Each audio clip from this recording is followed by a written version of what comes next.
एक दिन we are going to see the marriage of the Lamb. एक दिन हामी थुमाको विवाह हामी हेर्न गइरहेका छौँ। And Bible says, बाइबलले भन्छ blessed are those who are invited, called for that marriage. धन्यका हुन् तिनीहरू जो थुमाको विवाह बोलाएका छन्, Because they will be with him. किनभने उनीहरू उहाँको साथमा हुनेछ Share the joy of the Lord. र त्यो आनन्दलाई यसरी बाँडचुट गर्नको To निम्ति be rejoicing with him. र उहाँसँग आनन्दित हुनको निम्ति And in order to go and in order to be in that marriage of the Lamb, र त्यो विवाहमा जानको लागि त्यो विवाहमा सहभागी हुनको निम्ति what we should be doing, हामीले के गर्नुपर्छ what the Lord is doing, र प्रभुले के गरिरहनु भएको is छ preparing us. उहाँले हामीलाई तयारी गरिरहनु भएको छ Preparing us by keeping us in the church. र उहाँले हामीलाई यसरी यो मण्डलीमा राखेर तयारी गरिरहनु भएको छ। What we should have. हामीले के गर्नु हामीसँग के We हुनुपर्छ saw in Revelation chapter 19. हामीले प्रकाश 19 अध्यायमा हेऱ्यौँ। Let us turn again Revelation chapter 19 please. प्रकाश 19 अध्याय फेरि पनि खोल्नुहोस्। And we will read verse 8 altogether. 19 अध्यायको 8 पदलाई हामी एकसाथ पढ्नेछौँ। 7 र 8 पदलाई हामी एकसाथ पढ्नेछौँ। आउनुहोस्, Let us be glad and rejoice. हामी खुसी हौँ र खुबै आनन्द मनाऊ अनि उहाँलाई महिमा दिउँ, किनकि थुमाको विवाह आइपुग्यो, उहाँकी पत्नीले आफैलाई तयारी पारेकी छन् अनि उनलाई शुद्ध र चम्किलो मिहिन मलमल पहिरिने अधिकार दियो, किनकि मिहिन मलमल चाहिँ पवित्र जनहरूका धार्मिकताका कामहरू हुन्। Actually, the people of God are getting ready. र यहाँनिर चाहिँ यसरी परमेश्वरको जनहरू तयारी भइरहेका Or छन्। the bride of the Lamb is getting ready. यहाँनिर यसरी थुमाको पत्नी यसरी तयारी भइरहेको And छ she was granted these fine linen garments. र उनलाई चाहिँ यसरी चम्किलो मिहिन मलमल यसरी दिएको छ। But the question is, त प्रश्न चाहिँ are we in that the prepared body of Lord Jesus Christ? के हामी यसरी तयारी पारिएको एउटा दुलैको अवस्थामा के हामी छौँ? Are we given these fine linen garments of righteousness? के हामीलाई यो शुद्ध र मिहिन मलमल वस्त्र दिएको छ?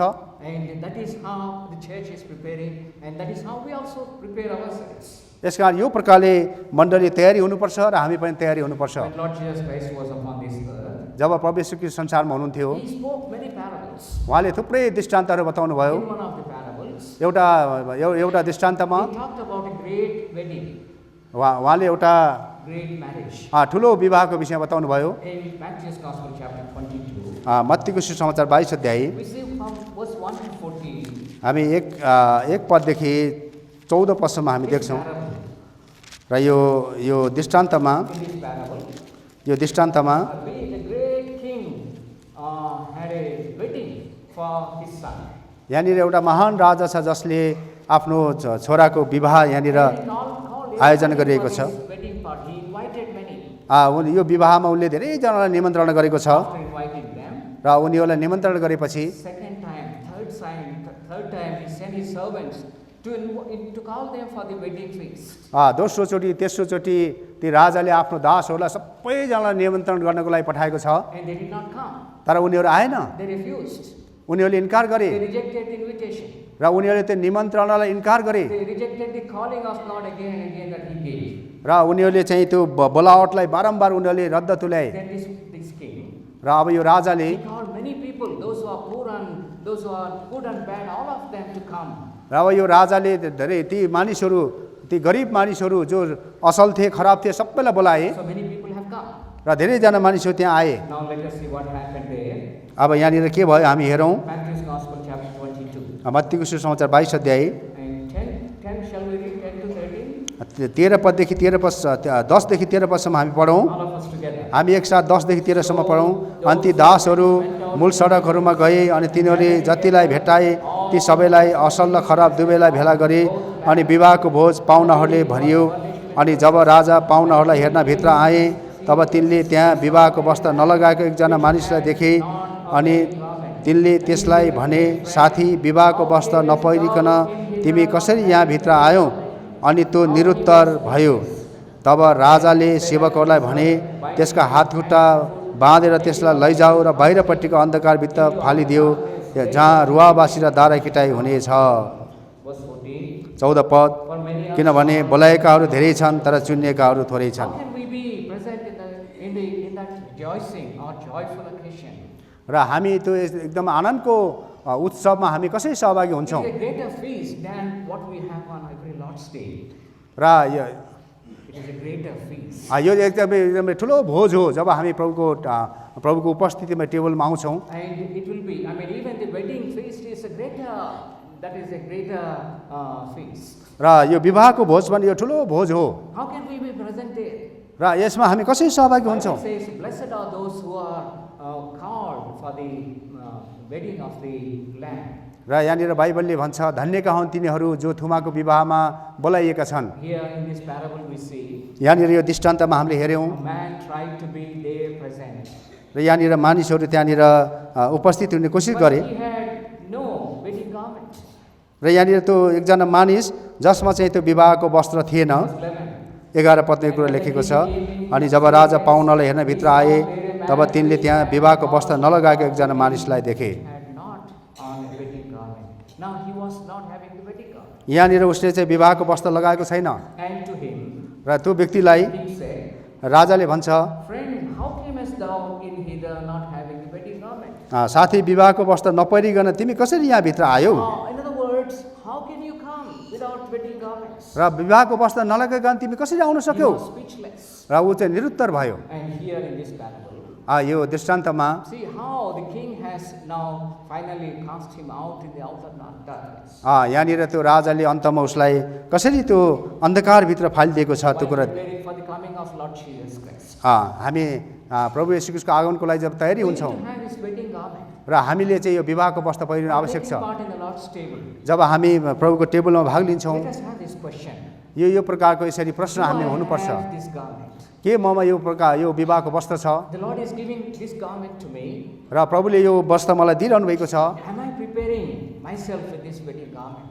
र यो विवाहको वस्त्रको निम्ति के मैले आफूलाई तयारी पारिएको छु उहाँलाई भेट्नको निम्ति? What is this wedding garment? यो विवाहको वस्त्र चाहिँ के हो? As we see in Revelation 19 and verse 8. र हामीले प्रकाश 19 अध्यायको 8 पदमा हेऱ्यौँ This fine white linen garment is, त्यो शुद्ध मिहिन र मलमल वस्त्र चाहिँ and it is the righteousness of the saints. यो चाहिँ सन्तहरूको यसरी धर्मी जनहरूको धार्मिकताका कामहरू हुन्। In other words, अर्को शब्दमा it is the righteous life, यो चाहिँ धार्मिक जीवन हो, our righteous works. यो चाहिँ धार्मिक कामहरू हुन्। You know, brothers and sisters, तपाईँलाई थाहा छ दाजुभाइ दिदीबहिनीहरू, the Lord saved us. प्रभुले हामीलाई बचाउनु He भयो, has given us salvation. उहाँले हामीलाई मुक्ति दिनुभयो Later on, we will see about the garments of salvation also. र उद्धारको वस्त्रको विषयमा हामी पछि But हेर्नेछौँ। after salvation, उद्धार मुक्ति पाएपछि the Lord wants not to stop there. र प्रभुले हामीलाई चाहनुहुन्छ त्यसलाई चाहिँ हामीले नरोकेको And we continue to work on our salvation. र हामीले यसरी उद्धारको काम निरन्तर रूपमा गरिएकोमा चाहनुहुन्छ And the Lord wants to work on us also. र हामी माथि पनि उहाँले काम गर्न He चाहनुहुन्छ wants to transform our lives. र उहाँले हाम्रो जीवनमा परिवर्तन ल्याउन चाहनुहुन्छ Only thing is, we have to come into His hands. र हामीले आफैलाई उहाँको हातमा दिनुपर्छ We have to submit to His loving work that He is doing on us. र उहाँले हामी माथि गर्नुभएको त्यो जो प्रेमी कार्यहरूमाथि हामीले आफैलाई सुम्पर्नुपर्छ And we need to allow the Lord to transform our lives. र हाम्रो जीवन परिवर्तन गर्नको लागि उहाँलाई हामीले प्रभुलाई अनुमति दिनुपर्छ। At the time of salvation, र उद्धारको समयमा the Lord has given His righteousness to us. र त्यो उद्धारको समयमा प्रभुले उहाँको धार्मिकता हामीलाई दिनुभएको छ But afterwards, र त्यस पछाडि that should become part of our life also. र त्यो हाम्रो जीवनको एउटा भाग हुनुपर्छ That means we should become righteous. र त्यसको अर्थ हामी धर्मी हुनुपर्छ Later on, we will try to understand all of र पछाडि ती कुराहरू बुझ्ने हामी पछि कोसिस गर्नेछौँ। Now, the Lord wants us to have a practical righteousness. र अहिले हामीलाई प्रभुले त्यो एउटा यो व्यवहारिक धार्मिकतालाई अभ्यास गरेको Not चाहनुहुन्छ। only having salvation, उद्धार मुक्ति पाएर मात्रै हुँदैन or not only having the name that we are the children of God. र हामी परमेश्वरको जन हो भन्ने त्यो नाम मात्रै भएर हुँदैन, That is not useful at all. त्यो चाहिँ कुनै पनि प्रकारले उपयोगी हुँदैन। Those who are saved by the Lord, जो प्रभुद्वारा बचाइएका छन्, now we should be preparing ourselves for the coming of Lord Jesus Christ. अब प्रभु येशूको आगमनको निम्ति हामीले आफैलाई तयार गर्नुपर्छ। Our life should be waiting for that kind of, city of the Lord, which He is preparing for us. र हाम्रो निम्ति जो उहाँले तयारी पारिरहनु भएको त्यो सहरको निम्ति त्यसको योग्य हुनुपर्छ, त्यसको लागि हामीले तयारी गर्नुपर्छ। And while preparing for that, र त्यसको लागि तयारी गरेका छौँ भने even our deeds, our works must be full of righteousness. र हाम्रो यसरी कामहरू हाम्रो व्यवहारहरू धार्मिकताले भरिएको हुनुपर्छ। It is called practical righteousness. यसलाई चाहिँ व्यवहारिक धार्मिकता भनिन्छ। Day to day, as brother translated very well, day to day having righteousness. र दिन प्रतिदिन हामीले यसरी त्यो धार्मिकतालाई प्राप्त गर्दै जानुपर्छ। What is the righteousness of God? र परमेश्वरको धार्मिकता के हो? What is the meaning of righteousness? धार्मिकताको अर्थ चाहिँ के हो? Doing right. एकदमै सही कुरा गर्नु, ठिक कुरा गर्नु, हाम्रो जीवनमा ठिक कुरा How गर्नु। can we do right? हामीले कसरी ठिक कुरा The गर्न Lord सक्छौँ said what is right. र प्रभुले भन्नुहुन्छ ठिक कुरा के हो The word of God tells us what is right. र परमेश्वरको वचनले भन्छ सत्य कुरा के हो ठिक कुरा के हो What is the right way of living र ठिक प्रकारले जिउनु भनेको के हो individually, व्यक्तिगत रूपमा in a family life, र पारिवारिक जीवनमा in a church life. मण्डली जीवनमा The Lord's word is very clear to us. र परमेश्वरको वचन चाहिँ हाम्रो लागि स्पष्ट छ Given many instructions to us. र थुप्रै थुप्रै उदाहरणहरू दिएको छ How we should live in this world. हामी यो संसारमा कसरी जिउनुपर्छ So, following that right way of life र त्यो एकदमै जीवनको सही मार्गहरूलाई is पक्राउँदै not righteousness, यसलाई चाहिँ धार्मिकता भनिन्छ practical righteousness. यो चाहिँ धार्मिक व्यवहारिक धार्मिकता हो Brothers and sisters, हामीले तीनटा कुराहरू गर्नुपर्छ प्रिय दाजुभाइ दिदीबहिनी kindly anybody read Proverbs chapter 28 कसैले पढिदिनुहोस् हितोपदेश 28 अध्याय and verse 13. हितो 28 अध्यायको 13 पद पढिदिनुहोस्